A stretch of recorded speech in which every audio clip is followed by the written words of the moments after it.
A mí me ha tocado un poco la parte más clínica igual de lo que es la tarde, os voy a hablar más de medicina, un poco más de lo que es un infarto. He intentado hacer una charla bastante sencillita. Hice una charla muy sencilla para el público y he decidido mantenerla bastante sencillita y empezar a matizar un poco más, pues que estamos la mayoría médicos aquí, ¿no? La primera parte voy a intentar dejar claro, que ya lo sabemos todos, pero quizás matizar lo que es un infarto de miocardio, lo que es lo más frecuente y lo que es un poco más rarito, porque a veces con tanta información nos podemos liar. Y la segunda parte sería las diferencias que hay reconocidas entre el infarto en la mujer y el hombre, ¿no? Las cosas en las que nos tenemos que fijar más, ¿no? El infarto de miocardio, la foto clásica es esta que veis aquí. Cuando un paciente tiene un infarto de miocardio, es un paciente que veis, ya sea hombre o mujer, con este gesto, ¿no? Es un dolor opresivo, precordial, en hemitórax izquierdo, que puede tener irradiaciones distintas que veremos ahora, pero la foto finish del paciente es esta que veis aquí. Esto que quede claro, porque vamos a hablar de síntomas atípicos, síntomas no tan frecuentes, pero la causa más frecuente y la forma de presentación más común de un infarto agudo de miocardio es esta que estáis viendo aquí. Y eso es en todos los casos, tanto en el hombre como en la mujer. Luego veréis que habrá que matizar algunas cosas. ¿Por qué ocurre? Ya se conocemos todos, somos sanitarios la mayoría de los que estamos aquí. No voy a abundar en esto porque en 15 minutos podría hablar del infarto muchísimas cosas, pero no voy a poder hablar casi de nada, entonces voy a un poco lanzar los mensajes más importantes, ¿no? El infarto de miocardio como enfermedad cardiovascular que se produce por unos factores de riesgo cardiovascular, que algunos los conocemos todos, se pueden modificar y otros no son modificables.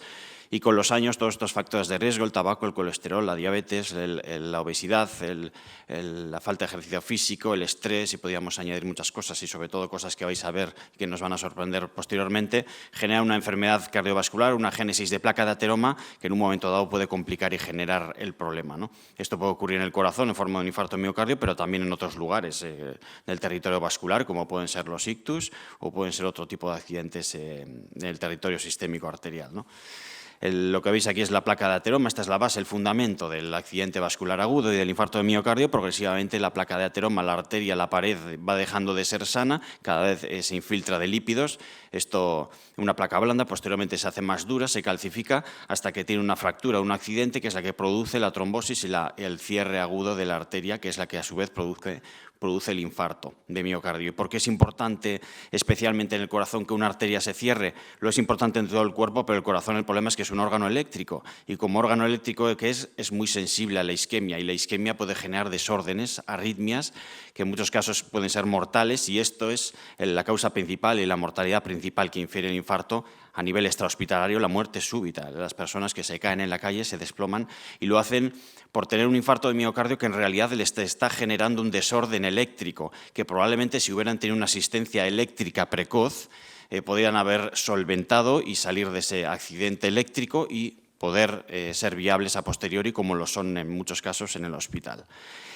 Y por eso es tan importante que ante una sospecha de un infarto de miocardio, lo primero que hay que hacer es avisar al sistema de emergencias. Ni hay que coger el coche, ni hay que ir a por una aspirina, ni hay que estar 10 minutos buscando la aspirina, sino que lo primero es que hay que coger el teléfono y avisar al sistema de emergencias, el 112, porque la medida más eficaz y que más reduce mortalidad en la fase hiperaguda del infarto es el acercamiento del desfibrilador a la persona. Cuanto más rápido acerquemos el desfibrilador, más muertes nos ahorraremos y más eficaz será nuestra atención. Ya os digo, quitaremos esa parte de muerte súbita eléctrica que es evitable potencialmente con estos sistemas. Y, por supuesto, la segunda foto sería la reanimación cardiopulmonar, que cada vez, afortunadamente, la sociedad está más entrenada en esto y es una asistencia transitoria hasta que llegue el soporte eléctrico, la cardioversión eléctrica. La reanimación cardiopulmonar primero en la calle y posteriormente la reanimación avanzada con este sistema que estáis viendo aquí, que esto es muy importante. Avisar al 112, ¿por qué? ¿Por qué no demorar en otras cosas? Pues porque el 112 activa, y luego la doctora Rubio nos explicará bien el protocolo concreto que tenemos en el País Vasco, activa unos recursos muy específicos. Cuando uno tiene un infarto, no le pueden asistir de cualquier manera. A uno le tienen que asistir de una manera muy ordenada y organizada, y os lo voy a explicar. Un infarto de miocardio es una emergencia, no hay cosa que de las patologías hay pocas que tengan tanta emergencia y tanta tanta inmediatez como un infarto en la asistencia. Lo más importante es que llegue el desfibrilador a uno y la forma más rápida es que llegue una ambulancia o bien medicalizada en el sistema que tenemos en la red del País Vasco, bastante accesible, gracias a, luego nos explicará la doctora Rubio un poquito mejor cómo está organizado, y luego incluso para zonas no tan accesibles el helicóptero medicalizado, que sabéis que existe y que asiste a aquellos lugares geográficos que quizás tienen menos acceso a estas UBI móviles o UTEs que están estratégicamente localizadas en el territorio. ¿Por qué esto? Porque estos recursos lo que nos van a traer es el desfibrilador. El primero que veis grande es un desfibrilador al uso que usamos, estos parecidos que usamos en los hospitales o en las ambulancias, y el segundo modelo es el automático, de esas que son los sistemas que se utilizan y cada vez más y que, por ejemplo, hay en este mismo colegio de médicos y cada vez hay más en colegios, en ambulatorios, por supuesto, en muchos sitios son desfibriladores automáticos que lo que hacen es, en un sistema muy facilito, desfibrilar de forma precoz a ese paciente, que, como os digo, es la medida que más probablemente nos vaya a ahorrar en la muerte súbita extrahospitalaria. ¿Por qué es tan importante llamar al 112? Pues porque mientras el paciente, desde que el paciente llama al principio, lo veis aquí, hasta que acaba en el hospital, el paciente es introducido en esa UBI móvil, en esa ambulancia, pero en el transcurso de este viaje se están haciendo muchas cosas. Cuando un paciente llama al 112, el coordinador de emergencias habla con nosotros, con los cardiólogos coordinadores a su vez del equipo cardiológico en ese momento para la región, y nosotros tomamos una serie de decisiones rápidas estando el paciente in situ en su casa o allá donde esté. Es decir, la UBI móvil detecta el infarto de miocardio y está hablando por teléfono con nosotros desde el domicilio y nos está enviando incluso por el teléfono móvil, a través de telemáticamente, el electrocardiograma que le está haciendo in situ en ese momento al paciente. Esto que nos permite que a nosotros, los cardiólogos que estamos en los principales centros de asistencia avanzada, nos permite movilizar los recursos adecuados que consideremos para ese paciente y además los vamos a movilizar de inmediato. Es decir, que la decisión la vamos a tomar en los hospitales, los cardiólogos, en el momento en el que el paciente está siendo asistido por ese infarto en su casa o allá donde esté.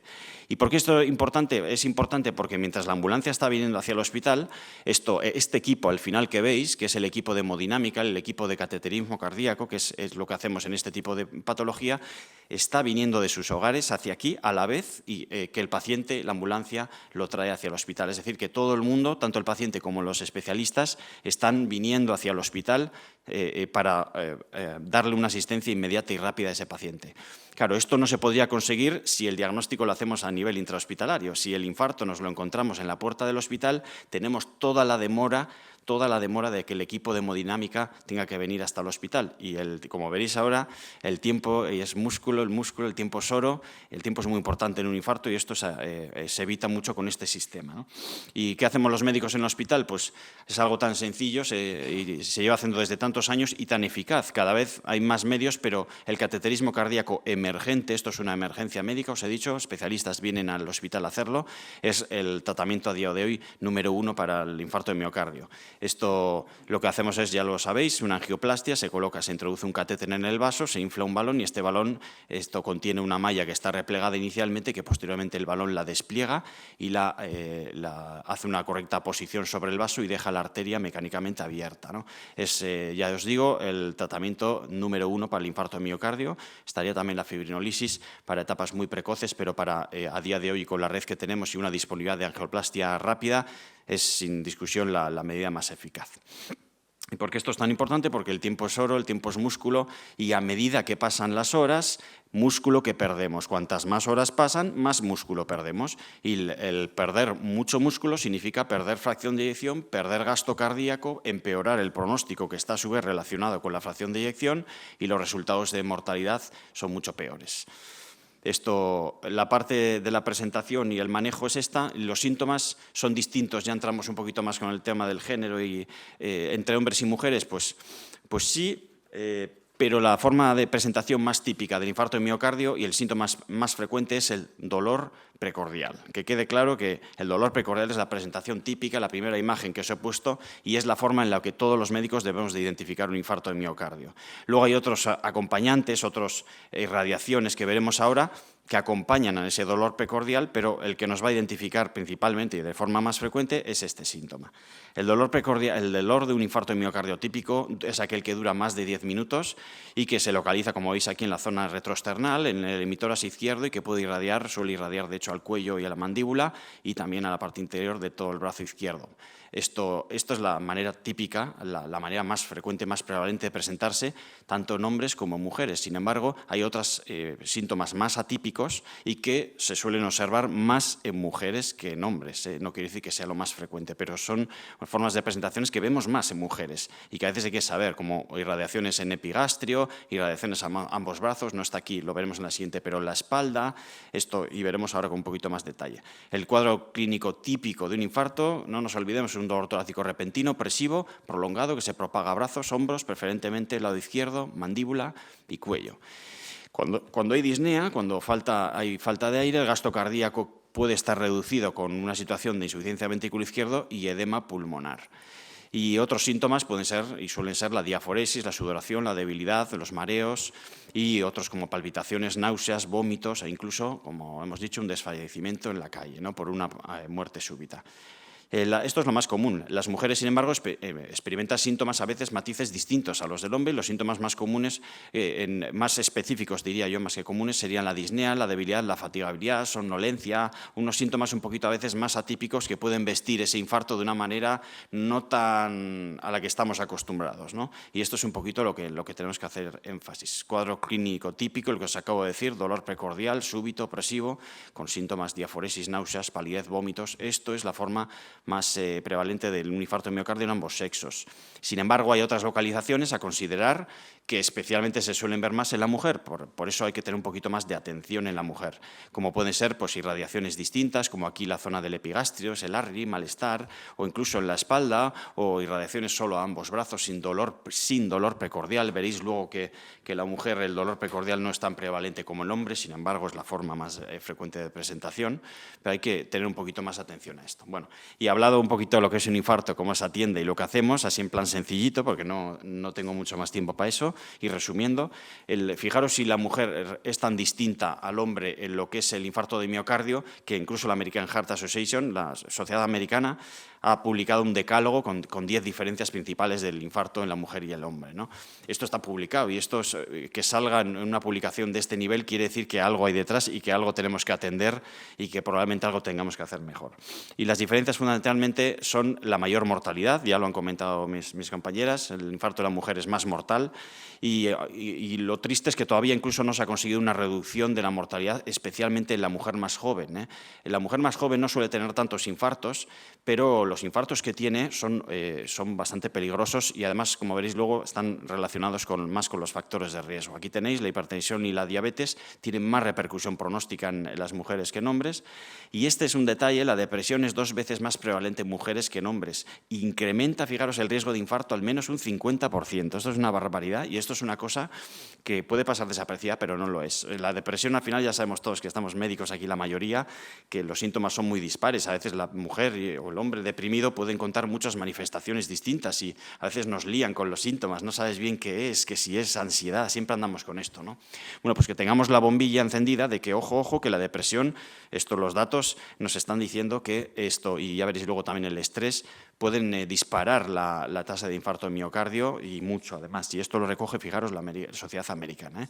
Luego hay enfermedades específicas, lesiones coronarias específicas, como puede ser la enfermedad microvascular, las placas erosivas y la disección coronaria espontánea, que son más, no son exclusivas de la mujer, pero más prevalentes o se ven más casos en las mujeres que en hombres, con mucha diferencia, como veréis, y la mujer, ya hemos comentado, tiene síntomas distintos, puede tener síntomas distintos y diferentes que en el hombre y con mayor prevalencia, ¿no? El retraso, esto es importante, veréis luego ejemplos del tratamiento, es mayor en la mujer que en el hombre. No sé por qué, pero algo hacemos mal, hay varios factores, muchos factores probablemente, pero el caso es que a la mujer realmente, finalmente, el resultado del tratamiento no es tan óptimo como el que recibe luego el hombre. Y probablemente en esto haya muchos factores que podemos analizar y discutir luego si queréis, pero muchos ya se han dado pistas ahora, ¿no?, en las presentaciones que hemos tenido, ¿no? Pero lo que sabemos es que el resultado de nuestra actuación es peor como sociedad y como sistema público que cuida los infartos de miocardio por población, es peor en la mujer que en el hombre. veis aquí está infratratada. Bueno, ya resumiendo mucho, el infarto todavía es más frecuente en el hombre. En la gráfica que he puesto al otro Aldasoro creo que ha sido, era el infarto, no, perdón, ha sido, yo creo que has puesto una gráfica antes, es más frecuente en el hombre. El infarto es más frecuente en el hombre, pero no solo del hombre. Entonces, como es más frecuente del hombre, hasta ahora pensábamos que era solo del hombre, ¿no? Pues a pesar de que es más frecuente el hombre, es más mortal en la mujer y, por tanto, por eso la mujer, además, como nos está cogiendo un poquito la carrera en los factores de riesgo, se está socializando. Hoy en día la mujer ya cada vez es más se equipara al hombre en muchos aspectos, cada vez más, ¿no? Y entonces, en los factores de riesgo, desgraciadamente, también lo está haciendo. Y la mortalidad de la mujer, pues a nivel cardiovascular, se está disparando. Como podéis ver aquí en el datos del Instituto Nacional de Estadística, la primera causa de mortalidad de la mujer es las enfermedades cardiovasculares y la principal, infarto de miocardio, ¿no? Incluso por encima de los tumores, ese cáncer de mama que tanto preocupa a la mujer y que tantas veces aparece en las televisiones, en las campañas publicitarias. Bien, pues es que no nos olvidemos que la mujer también muere y más todavía por enfermedades cardiovasculares, ¿no? Aquí está esto, la Sociedad Europea ha publicado también, publicaciones todas recientes, año 2005, en revistas de impacto, diferencias significativas de la mortalidad global a todos los endpoints para la enfermedad cardiovascular en general, para la mujer, como podéis ver aquí, con significación con respecto al hombre. Por tanto, esto es indiscutible. Si nos fijamos en la depresión, la Sociedad Americana, fijaros, también publica lo que publica, ¿no? Fijaros la depresión y el riesgo de infarto de miocardio por encima de un 50% relativo en las mujeres, más frecuente la depresión y la depresión más asociada a más riesgo de infarto de miocardio. Y lo mismo, poquito veis aquí, ocurre, aunque hay disparidad entre estudios, pero con la ansiedad y el estrés, ¿no? Todos sabemos que la ansiedad y el estrés, San Mamés, los partidos, todas estas cosas a veces ahí sacan accidentes vasculares y esto está bien documentado y esto es una realidad, ¿no? Que conocemos todos.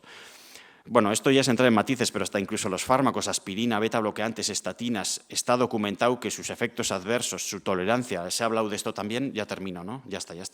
Esto pueden ser distintas y más prevalentes en la mujer que en el hombre, es decir, que las diferencias están ahí.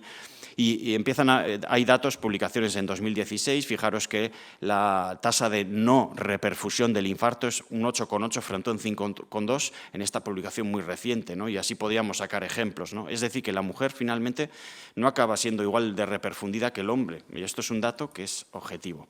Las mujeres jóvenes, especialmente atención a los factores de riesgo, las jóvenes especialmente a los factores de riesgo, son muy importantes, y el 42% de mujeres frente al 31% no mostraron dolor torácico a presentación de infarto. Esto es importante, es muchísimo, es un porcentaje muy alto. Por eso tenemos que mentalizar a las mujeres de que el dolor precordial no es solo la forma de presentación, aunque sí la más frecuente, pero fijaros, un 42% es muchísimo. Y es más mortal, como habéis visto, y si comparamos los Estados Unidos con España, pues afortunadamente tenemos una diferencia tremenda en la incidencia de infarto de miocardio con su mortalidad, pero fijaros que las diferencias entre hombres y mujeres, 1 contra 0,5 y 4 contra 1,8, esto ahí están, es más prevalente en el hombre, pero no por ello, como os he dicho, lo tenemos que olvidar, ¿no? Esto igual lo paso, la disección coronaria espontánea es un tipo de síndrome coronario agudo un poquito distinto, que es más específico de la mujer. Esto es un síndrome coronario agudo, pero un poquito especial, que en los registros incluso hasta un 91% de los pacientes que presentan esta disección coronaria han sido mujeres, es decir, que está muy relacionada con la mujer. O sea, para que veáis que incluso esto, dentro de los síndromes coronarios hay presentaciones anatómicas, por decirlo así, de alguna manera, que son más específicas de la mujer, ¿no? Bueno, voy a pasar esto porque no tengo tiempo. Lo que se ha comentado ya, la rehabilitación cardíaca se hace peor y menos esto en la mujer que en el hombre. Esto es un dato, fijaros, en el JAMA publicado 2016. No es que lo diga yo, esto es una evidencia, menos rehabilitación cardíaca para la mujer. Si nos vamos, por ejemplo, a Valencia, en breve ya le dejo el paso a la doctora Rubio para que nos dé los datos del País Vasco, pero en Valencia, por ejemplo, si vemos los retrasos, esto en la cadena asistencial para asistencia, fijaros que el retraso del infarto, 34 minutos de diferencia entre el hombre y la mujer, esto en Valencia, aquí al lado, ¿eh? Si nos vamos os voy a poner ejemplo de Cantabria, aquí al lado, en Valdecilla, el reconocimiento del infarto también es mucho más pobre en la mujer que en el hombre, y la demora se tarda más en las mujeres, incluso 72 minutos más, que es tremendo. En un infarto 72 minutos es muchísimo. Esto aquí al lado, en Valdecilla. Todos estos datos los han presentado este año en la Sociedad Española de Cardiología. El mensaje, ya termino 3 diapositivas, las mujeres, sin embargo, en las guidelines se reconoce que deben de ser igual de tratadas, igual que los hombres, que quede claro, y las guidelines últimas, una detrás de otra, todas ellas no establecen diferencias entre géneros, es decir, que los médicos debemos de aplicar la medicina basada en la evidencia masculina. Esto la debemos aún así aplicar también a las mujeres en igualdad. Por tanto, no hay justificación de ningún tipo. Vivir sano es cuidar el corazón. Lo más eficaz no es ir a muchos médicos y cardiólogos, sino los factores de riesgo. Esto, como estoy con médicos, sobra, porque era un poquito mensajito para el público del otro día. Y nada, que las mujeres recordad que tenéis también corazón. Y luego la charleta de final.